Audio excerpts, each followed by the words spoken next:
Dear students, आज हम sense organ physiology में एक नया सेंस ऑर्गन की स्टडी करते हैं जो सेंस ऑफ स्मेल कहलाता है या ऑल्फैक्टरी रिसेप्टर्स कहलाते हैं। ये जो सेंस ऑफ स्मेल है ये भी टेस्ट के सेंस के साथ केमिकल सेंस ही कहलाता है। और आपको पता है सेंस ऑफ स्मेल और सेंस ऑफ टेस्ट दोनों एक साथ जाते हैं। स्मेल लेते ही हम पता कर सकते हैं कि किस प्रकार का खाना बना होगा या किस प्रकार का खाद्य पदार्थ इन वेटिंग है। So talking about the sense of smell, ये स्मेल का सेंस नेजल कैविटी के अंदर लोकेटेड रहता है और नेजल कैविटी दो पार्ट्स में डिवाइडेड रहती है। एक को हम रेस्पिरेटरी सेगमेंट कहते हैं और दूसरे को हम ऑल्फैक्टरी सेगमेंट कहते हैं।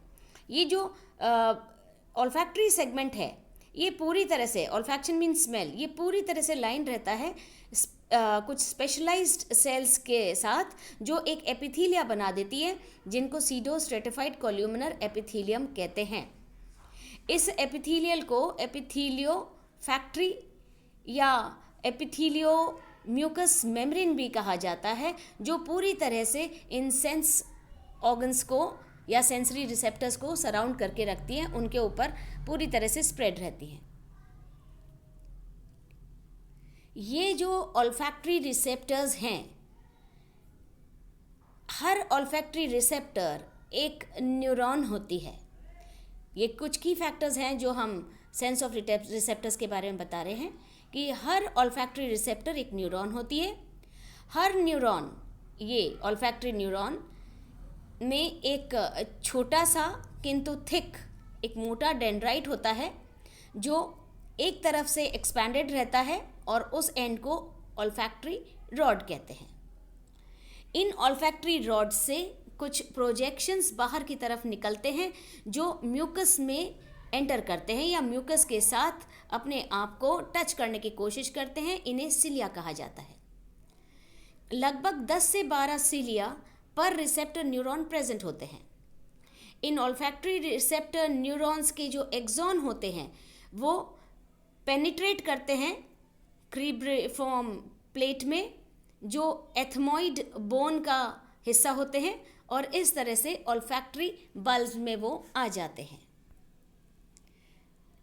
This is the structure of smell neurons या स्मेल रिसेप्टर्स। ये आप देख रहे हैं, ये लंबी लंबी सेल्स होती हैं जैसे कि टेस्ट सेल्स के अंदर पाई जाती थी। इनके अंदर भी ये लाइन रहती हैं या सपोर्टेड रहती है सपोर्टिंग सेल से, और इनके बीच में ऑल्फैक्टरी रिसेप्टर्स पाए जाते हैं।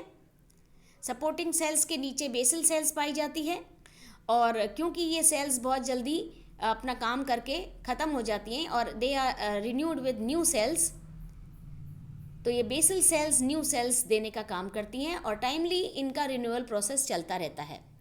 The diagram shows how axon lies at one end and cilia lies at the other end. और जहाँ सिलिया है वहाँ ऊपर की तरफ आप देख रहे हैं म्यूकस है। म्यूकस इस सिलिया के साथ बिल्कुल कांटेक्ट में रहता है और कांटेक्ट में रहने के कारण जो भी स्मेल से रिलेटेड सब्सटेंस है वो उस म्यूकस में घुल जाते हैं। स्मेल तभी आएगी जब substance will be in solution. ये सोल्यूशन म्यूकस के साथ मिल करके ये जो सिलिया हैं इनके द्वारा पिकअप किए जाते हैं, ये रिसेप्टर्स हैं, और फिर जाकर ये ब्रेन को दिए जाते हैं। ब्रेन इंटरप्रेट करता है इनको उस पर्टिकुलर स्मेल में। ओवरऑल दिस होल ट्रैक, ये पूरा ट्रैक जो ऑल्फैक्टरी ट्रैक है, this is line by olfactory membrane. हर नॉस्ट्रल में we have 2 nostrils.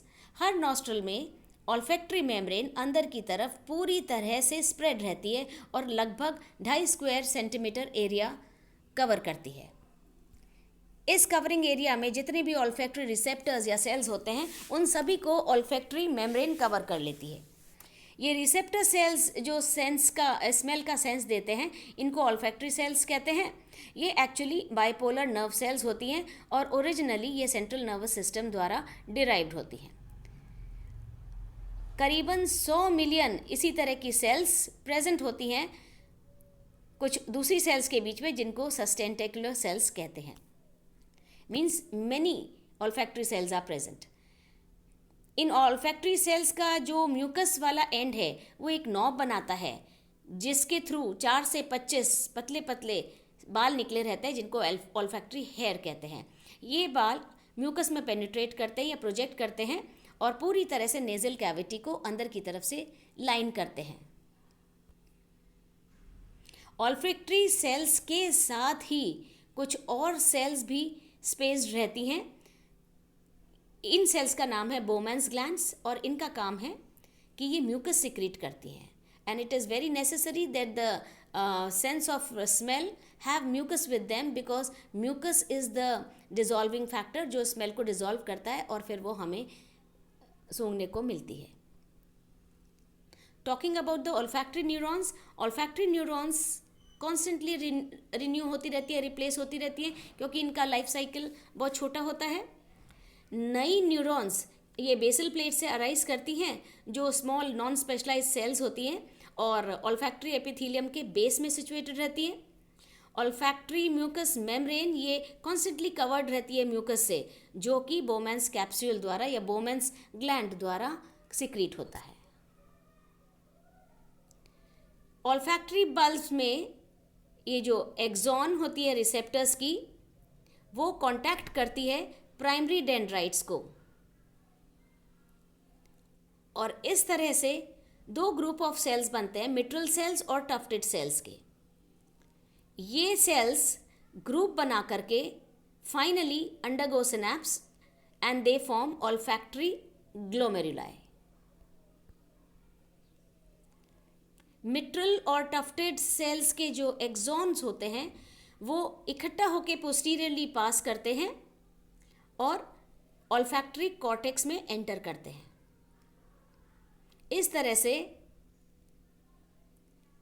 Exons olfactory cortex में एंटर कर जाते हैं और ब्रेन को स्टिमुलेशन देने के काम आते हैं।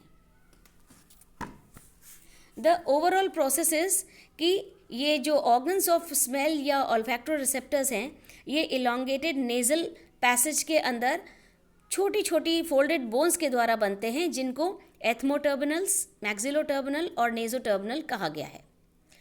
ऑल्फैक्टरी एपिथेलियम इन तीनों टर्मिनल बोन्स को कवर करती है और दो तरह के सेल से बनती है, न्यूरोसेंसरी और म्यूकस सेल से, और इनके साथ प्रेजेंट होती है सपोर्टिंग सेल्स। न्यूरोसेंसरी सेल्स में बहुत डेलिकेट ऑल्फैक्टरी हेयर होते हैं जो स्पिंडल शेप्ड होते हैं और फाइनली ये फाइबर्स इनके साथ जो पास होते हैं ऑल्फैक्टरी लोब्स में चले जाते हैं। म्यूकस सेल म्यूकस प्रोवाइड करते हैं। म्यूकस का काम होता है कि डस्ट पार्टिकल्स को होल्ड बैक कर लेते हैं और साथ ही साथ ओडोरिफरस या स्मेल देने वाले केमिकल्स को डिसॉल्व भी कर लेते हैं। न्यूरोसेंसरी सेल्स कवर्ड रहती हैं म्यूकस से। इस म्यूकस में सब्सटेंस को डिसॉल्व होना पड़ेगा अगर उसकी स्मेल लेनी है तो। मैक्सिलोटर्मिनल का जो एपिथेलियम होता है सेंसरी नहीं होता, लेकिन ये वो जो हवा वहाँ से पास होती है उसको गर्म करता है और उसको मॉइस्टेंड भी करता है, गीली करता है, जिससे कि ह्यूमिड या मॉइस्टेंड वार्म एयर लंग्स तक जा सके। एथमोटर्मिनल का जो एपिथेलियम है वो ऑल्फैक्टरी रीजन बनाता है जो सेंसरी होता है और स्मेल के काम आता है। नेजोटर्मिनल एपिथेलियम में कोई भी ऑल्फैक्टरी सेल्स नहीं होती। So this is how smell is taken in the mammal. Now the thing is, जैसे ही ये पैसेज स्टिमुलेट होता है, स्टिमुलेट करने के लिए ऑब्वियसली कोई स्मेल फैक्टर होता होगा जिसके द्वारा ये पैसेज स्टिमुलेट होता है। ये सारे स्टिमुलाई रिसेप्टर्स द्वारा उठा लिए जाते हैं एंड ये ब्रेन के कॉर्टिकल पार्ट में चले जाते हैं।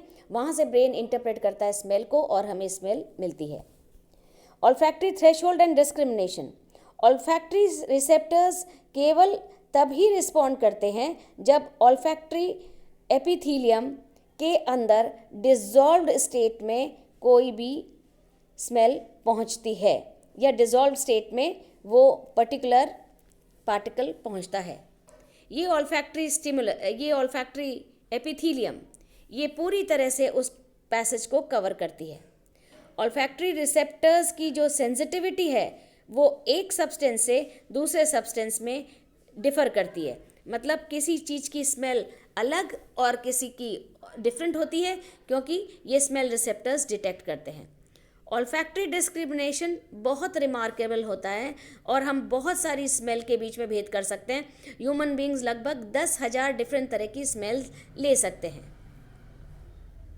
एबनॉर्मलिटीज़, जब हमारे ऑल्फैक्टरी ट्रैक में कोई तरह की एबनॉर्मलिटी हो जाती है तब ये जो सेंस ऑफ स्मेल है प्रभावित होता है। फॉर एग्जाम्पल एनोस्मियल, एनोस्मिया वो प्रोसेस है या वो डिजीज़ है जहाँ पे सेंस ऑफ स्मेल बिल्कुल गायब होता है। ऐसा व्यक्ति स्मेल की सेंस ले ही नहीं पाता, उसको स्मेल नहीं आती किसी भी चीज़ की।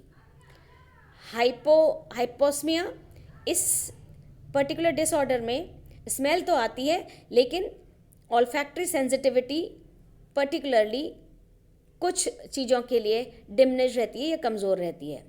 और डिसऑस्मिया, इसमें स्मेल का ये जो फैक्टर है बहुत डिस्टॉर्टेड रहता है and you get different versions of smell या डिफरेंट स्टेट ऑफ स्मेल, क्योंकि ये डिसरप्टेड रहता है। ऑल्फैक्टरी थ्रेशोल्ड इंक्रीज होता है, मतलब ये सूंघने की शक्ति धीरे धीरे खराब होती जाती है, क्षतिग्रस्त होती जाती है, और ये जो क्षतिग्रस्त होने का प्रोसेस है ये उम्र के साथ बढ़ता जाता है। तो हम ये कह सकते हैं कि 75% ह्यूमन जो 80 साल के ऊपर हैं उनके अंदर स्मेल का फैक्टर बहुत ज़्यादा प्रभावित हो चुका होता है and they don't get accurate smell. So this is how the smell factor varies with age. So again I would repeat, the sense of smell ये भी सेंस ऑफ टेस्ट के साथ एक केमिकल सेंस है। सेंस ऑफ स्मेल नाक में पाया जाता है और पूरी तरह से नाक वाला एरिया या नॉस्ट्रल्स नेजल एपिथेलियम से कवर्ड रहती हैं। इस एपिथेलियम के अंदर 3 तरह की फोल्डेड बोन्स पाई जाती हैं, एथमोटर्मिनल, मैक्सिलोटर्मिनल एंड नेजोटर्मिनल। इनके अलग अलग काम होते हैं apart from the main work कि ये उस पर्टिकुलर केमिकल को घोल करके म्यूकस में अंदर पहुंचाती हैं। इनका एक और काम रहता है कि हवा जो अंदर जाती है हमारे नाक के थ्रू लंग्स में, उसको गर्म करती है और उसको मॉइस्टन करती है सो दैट हमारे लंग्स डैमेज नहीं हो पाए। नॉर्मल स्मेल का सेंस हमेशा एक हेल्दी इंसान में ठीक रहता है, बाकी जैसे जैसे एज बढ़ती है सेंस ऑफ स्मेल डिस्टॉर्ट हो जाता है और the person suffers from different types of smell abnormalities. Thank you.